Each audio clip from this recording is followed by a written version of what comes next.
Criticism అనేది there is always 2 types of criticism. One is constructive criticism, one is destructive criticism. ఏంటది? మనల్ని ఇంకా బాగు చేసేది, చెక్కేది కన్స్ట్రక్టివ్ క్రిటిసిజం. రెండవది ఏంటిదంటే మనల్ని అంతకంతకు క్షీణింపజేసేది డిస్ట్రక్టివ్ క్రిటిసిజం. అంటే ఎవరైనా మంచి మాటలు చెప్తే ఆ మాటలు మనము తీసుకున్నట్లయితే అది మన జీవితానికి ఇంకొక అడుగు ముందుకు వెళ్ళగలుగుతాం. కానీ ఇంకొంతమంది చాలా సెన్సిటివ్గా ఉంటారు కదా. సహజంగా స్త్రీలు ఎక్కువగా ఓవర్ సెన్సిటివ్గా ఉంటారు కదా. ఏ క్రిటిసిజం అయినా అది మన గురించి, అంటే నేను నచ్చలేదు, అంటే నేను వేస్ట్, నేను పనికిరాని దానను, పనికిరాని వాడను, నన్నే అంటున్నారు. మన పనిని పట్టించుకోము, కానీ మన పనిని సరి చేసుకోము, కానీ మనల్ని ఏమైనా అంటే నన్నే అంటున్నారు, నేను ఇష్టం లేదు కాబట్టే నన్ను తిడుతున్నారు అని చాలా మంది అనుకుంటూ ఉంటారు. ఒకళ్ళు అన్నారు, if you do not want to be criticized, మీరు ఎవరైనా చెప్పగలుగుతారా? Say nothing, do nothing, be nothing. ఏంటది? సే నథింగ్, ఏం మాట్లాడద్దు, ఏమి చేయొద్దు, అసలు మీరు ఏం అవ్వద్దు. మీరు అట్లుంటేనే మీరు ఈ విమర్శ నుండి తప్పించుకోగలుగుతారు. ఈరోజు దేవుని దృష్టిలో కానీ లోకపు దృష్టిలో కానీ ఏమైనా గొప్పగా చేయాలంటేనే విమర్శలు వస్తాయి. నమ్ముతున్నారా? విమర్శ వస్తుందంటేనే it means to say that you are grabbing attention. అంటే మిమ్మల్ని ఎవరో మీకు ఎవరో అటెన్షన్ ఇస్తున్నారు. Attention is equal to criticism. లోకము మిమ్మల్ని చూస్తున్నారు, లోకము మీ పని గుర్తిస్తున్నారు అన్న విషయము, అప్పుడే ఆ విషయాన్ని బట్టి క్రిటిసిజం, విమర్శలు వస్తుంటాయండి. అసలు నాకు ఏమొద్దు, క్రిటిసిజమే వద్దంటే నేను ఒక్కటే అంటాను, మీరు ఏం చేయకండి. రూమ్లో, గదిలో ఇది లాక్ వేసుకొని కూర్చోండి. అప్పుడు ఎవ్వరు మిమ్మల్ని గుర్తించరు, ఎవ్వరు మీ గురించి మాట్లాడరు, ఎవ్వరు అసలు మిమ్మల్ని పట్టించుకోరు. ఈరోజు మిమ్మల్ని పట్టించుకుంటున్నారంటే మీరు ఏదో చేస్తున్నారు. అందుకే అది మంచో చెడో మీరు ఏదో చేస్తున్నారు. వారి దృష్టిలో మీరు వెళ్ళారు అంటే ఏంటి దానికి అర్థం? You are doing something that they are not doing. వారు చేయంది మీరు చేస్తున్నారు, వారు చేయలేని పనిని మీరు చేస్తున్నారు. అందుకని వారి అటెన్షన్ మీ పైన పడ్డదండి. Attention is equal to criticism. ఎంత గొప్పగా విశాలపరచబడతారో అంత గొప్పగా క్రిటిసిజం వస్తుంది. నమ్ముతున్నారండి? ఏమి చేయని వారికి క్రిటిసిజం రాదు, ఏమి వద్దనుకున్న వారు క్రిటిసిజము పాలవరు. ఈరోజు ఏమైనా చేయాలనుకుంటేనే క్రిటిసిజం వస్తుంది. ఎందుకు మరలా అన్నిసార్లు చెప్తున్నానంటే, మనము పెద్ద స్థాయిలో ఉండాలని ఆశపడతాము, కానీ దాని వెంట వస్తుంది బ్యాగేజ్, ఒక ప్యాకేజ్. ఏంటి ఆ ప్యాకేజ్ అంటే? విమర్శలు, హేటర్స్, మిమ్మల్ని అసహించుకునేవారు, మిమ్మల్ని ద్వేషించేవారు, మిమ్మల్ని అసూయపరిచేవారు. ఇవన్నీ కూడా ఒక బ్యాగేజ్ లాగా మన వెంట వస్తూ ఉంటాయండి. కానీ ఈ సమయంలో మనకు కావాల్సింది ఈ 4 విషయాలు చూడండి. దానికి కావాల్సింది ఏంటిదంటే కమిట్మెంట్, నిబద్ధత. రెండవది ఏంటిదంటే కాలింగ్, ఒక పిలుపు ఉండాలి. దేవుని సేవ అంటే పిలుపు ఉండాలి. ఎన్ని విమర్శలు వచ్చినా, ఎంతగా నా గురించి మాట్లాడినా నేను మాత్రము ఆగను అనే కాలింగ్, ఆ పిలుపు మీకున్నట్లయితే మీరు ధైర్యంగా ముందుకు వెళ్ళచ్చు. కమిట్మెంట్, కాలింగ్, అండ్ ఇంకోటి ఏంటిదంటే టెనాసిటీ, మొండితనం అంట, పట్టుదల అంట. టెనాసిటీ అంటే పట్టుదలతో నన్ను ఎన్ని మాటలు అన్నా నేను మాత్రం ఆపను. అటువంటి మొండి పట్టుదల కలిగిన వారు ఇక్కడ ఉన్నట్లయితే చేతులు ఎత్తి హల్లెలూయా చెప్తారా? ఇంతమంది ఉన్నారా? నిజంగానండి. నేను ఊరికే నామకార్థంగా చెప్పమని చెప్పానండి. నిజంగా మీకు అటువంటి పట్టుదల ఉందా? మీరు ఏదో తలపెడుతున్నారండి, ఒక వ్యాపారం చేద్దామనో, లేకపోతే something out of the box, ఎవరు చేయలేనివి మీరు చేయాలని ఆశపడుతున్నారు. కానీ మొట్టమొదటిగా వచ్చేది కుటుంబం నుండి వ్యతిరేకతలు. మొట్టమొదటిగా వచ్చేది మీ దగ్గరగా ఉన్నవారు, స్నేహితులు, మీకు ఎంతో సన్నిహితంగా ఉన్నవారు. వాళ్ళు అంటారు, నిజంగా గత వారంలో నిజంగా నువ్వు చేయగలుగుతావా? నిజంగా నీకు అంత సీన్ ఉందా? నిజంగా నీ గురించి నువ్వు గొప్పగా అనుకుంటున్నావు అని వస్తాయి. కానీ ఏదేమైనా ముందుకు వెళ్ళగలిగిన పట్టుదల కలిగిన వారు ఉన్నట్లయితే చేతులెత్తి హల్లెలూయా చెప్పండి. నేను ఆగను, ఆగిపోక సాగిపోదును అనే ఈ మోటో ఉండాలండి మన జీవితాల్లో. ఈ దృష్టి అనేది ఉండాలి. ఏంటది? మొట్టమొదటిగా కమిట్మెంట్ ఉండాలి, రెండవది కాలింగ్ ఉండాలి, మూడవది పట్టుదల ఉండాలి, నాలుగవది ఏంటిదంటే క్యారెక్టర్. ఏంటది? క్యారెక్టర్. ఫిలిప్పీయులకు రాసిన పత్రిక 3వ అధ్యాయము 13వ వచనంలో ఉంటుంది, వెనుకున్న వాటిని నేను మరచి ముందున్న వాటి కోసము వేగిర పడతాను అని ఉంది. వేగిర పడటము చాలా సులభంగా తెలుగు బైబిల్లో రాసేస్తారు, కానీ అదే ఇంగ్లీష్లో పలు ట్రాన్స్లేషన్స్లో చూసినప్పుడు ఏముంటుంది తెలుసా అండి? ఐఎమ్ ప్రెస్సింగ్ ఫార్వర్డ్ అంట. ఏంటది? Pressing forward.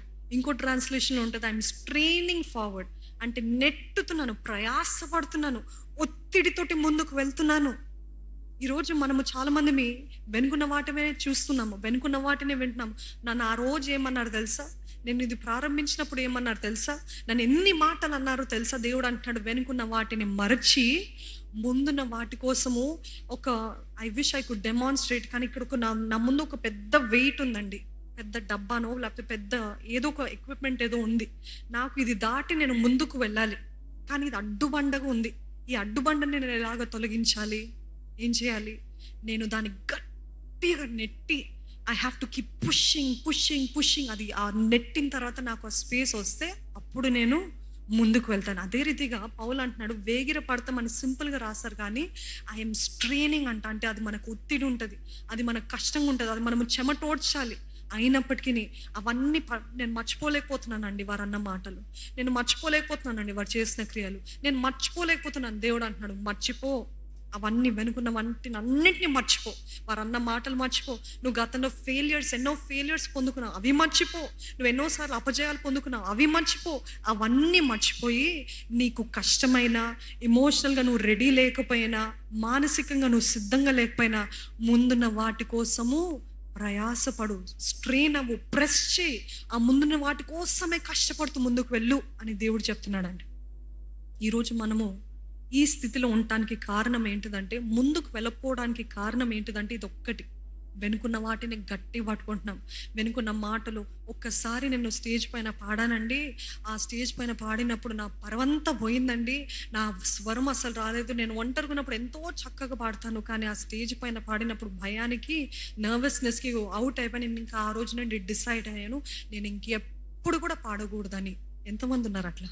చాలామంది ఉన్నాం కదా. పాఠం విషయంలోనే కాదండి, ఒక్కసారి నేను ట్రై చేస్తాను, అది అట్టర్ ఫెయిలియర్ అయింది, అందరు నవ్వారు, ఇంకా నేను ఇంకెప్పుడు చేయను. దేవుడు అంటున్నాడు ఏదైతే విడిచిపెట్టావో మరలా అది ప్రారంభించు. నమ్మిన వారు హల్లెలూయా చెప్తారా అండి? ఏదైతే నేను చేయను, నాకు కుదరదు, ఇంకా నేను వదిలేస్తాను, నాకు ఆ తలాంతు ఐ విల్ నాట్, ఎందుకంటే నాకు భయము మరలా నేను సిగ్గుపడతానేమో, మరలా నన్ను చూసి నవ్వుతారేమో, మరలా నా గురించి గేలి మాటలు మాట్లాడతారేమో. God is saying forget what went wrong, press you have to push forward అండి. పుష్ అయ్యి నీకు కష్టంగా ఉంటుంది, అది ఈజీగా రాదు. నీ గమ్యము చేరాలంటే, నీ లక్ష్యము నువ్వు నెరవేర్చాలనంటే అది నీకు ఈజీగా రాదు. It will not come easy. You have to fight for it, you have to push harder. ఇంకెంతకాలం అదే మాటలు పట్టుకొని కూర్చుంటారండి? ఇంకెంతకాలం అదే వెనుకున్న వాటినే పట్టుకొని ఇంకంతే అని టైటిల్ ఇచ్చేస్తారు. దేవుడు అంటున్నాడు you have to press forward. Hallelujah. Yesu ప్రభు ఏమైనా చెడ్డ కార్యాలు చేశాడు ఈ లోకంలో ఉన్నప్పుడు? ఏమైనా పాపపు కార్యాలు చేశాడా? ఏమైనా కీడు ఎవరికైనా చేస్తాడు? ఎవరికైనా ఒక్క కీడైనా దేవుడు చేస్తాడు యేసుప్రభు ఈ లోకంలో ఉన్నప్పుడు. కానీ ప్రతి అడుగున పరిసయ్యులు, సద్దుకేయులు విమర్శిస్తూనే ఉన్నారండి. శాస్త్రులు అందరూ కూడా విమర్శిస్తూనే ఉన్నారు. యూ మైట్ బి థింకింగ్ నేను మంచి చేస్తున్నాను కదా, నేను అందరి కోసం, అందరు మంచి కోరి చేస్తున్నాను కదా, వై ఆర్ దే క్రిటిసైజింగ్ మీ? నన్ను ఎందుకు విమర్శిస్తున్నారు? నేను దేవునికి యథార్థంగా ఉన్నాను, అందరికీ మేలు కలగాలనే నేను పని చేస్తుంటే నన్ను ఎందుకు క్రిటిసైజ్ చేస్తున్నారు అని మీరు అనుకుంటుంటే, దేవుడు చెప్పమన్న మాట ఏంటిదంటే యేసు ప్రభు ఒక్క పాపం, ఒక్క డాగు, ఒక మచ్చలేని వ్యక్తిని ప్రతి విషయం అడుగున విమర్శించే విమర్శకులు బయలుదేరారండి. ఇంకా మనం ఎంత ఆయన ముందు? Who are we? నన్ను ఎందుకు విమర్శిస్తావు? నేను ఎవరో తెలుసా? నేను ఎంత భక్తిపరునో తెలుసా? నేను ఎంత యథార్థంగా ఉన్నాను తెలుసా? నేను ఎంత నిజాయితీగా ఉన్నాను? హౌ డేర్ యూ క్రిటిసైజ్ మీ అనడానికి మనకి వీల్లేదు. యేసు ప్రభు వంటి వారినే విమర్శించారని ఇంకా మనం ఎంత? ఈరోజు మీరు అందరు అనుకుంటుండొచ్చు నేను మంచి చేస్తే వీరు నన్ను ఇట్లా తలస్తున్నారు కాబట్టి నేను మంచి చేయను. చాలామంది ఎక్స్ట్రీమ్ అనమాట, మంచి చేస్తే అందరు విమర్శిస్తున్నారని నేను చెడ్డగా మారతాను, నేను ఇంకా విరుద్ధంగా మారతాను, నేను ఇంకా అసహ్యమైన కార్యాలు చేస్తేనే వీరు అందరికీ కరెక్ట్ అని చెప్పి మొత్తానికి దేవుని విడిచి ఇంకా దూషించి, ఇంకా విసికించి దేవునికి దూరం అయ్యే మనుషుల చేత చీచి అనిపించుకున్న వారు చాలామంది ఉన్నారండి. Why are you going to extremes?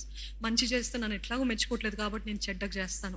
No, God didn't really take criticism. నమ్ముతున్నారండి? యేసుప్రభు ఈ లోకంలో ఉన్నప్పుడు విమర్శిస్తూనే ఉన్నారు ప్రతి విషయంలో. అనుకొని చూడండి, మీరు ఏ మంచి చేసినా లేకపోతే అనుకొని చూడండి, మీ ముందు ఒక కెమెరా ఉందండి, మీరు పొద్దున్న లేచిన దగ్గర నుండి పడుకునే దాకా మేము ఎదుట కెమెరానే ఉంది. ఆ కెమెరా వెనకాల ఉన్నవారు లేకపోతే ఆ కెమెరాలో లైవ్ చాట్ చేసిన వాళ్ళందరూ ఏంటి ఇట్లా చేస్తుంది, ఏంటి అట్లా చేస్తుంది అని అంటూనే ఉంటే అసలు జీవితం పైన అసలు ముందుకు వెళ్ళగలుగుతామా? విసిగిపోతాం జీవితం అంటేనే.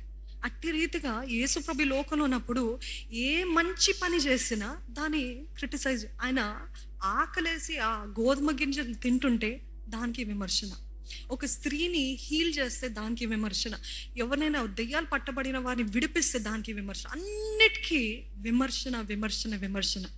కానీ చూసినట్లయితే యేసయ్య ఎక్కడైనా ఆయన పనిని ఆపాడా? ఎక్కడ ఆపలేదు. He knew what his mission was. ఆయన దృష్టి, ఆయన లక్ష్యము, దేవుని ప్రణాళిక ఆయన గుర్తెరిగాడు కాబట్టి ఆయన ఎన్ని మాటలు అన్నా ఒక్క మాటను కూడా పట్టించుకోకుండా ముందుకు వెళ్తానే అన్నాడు.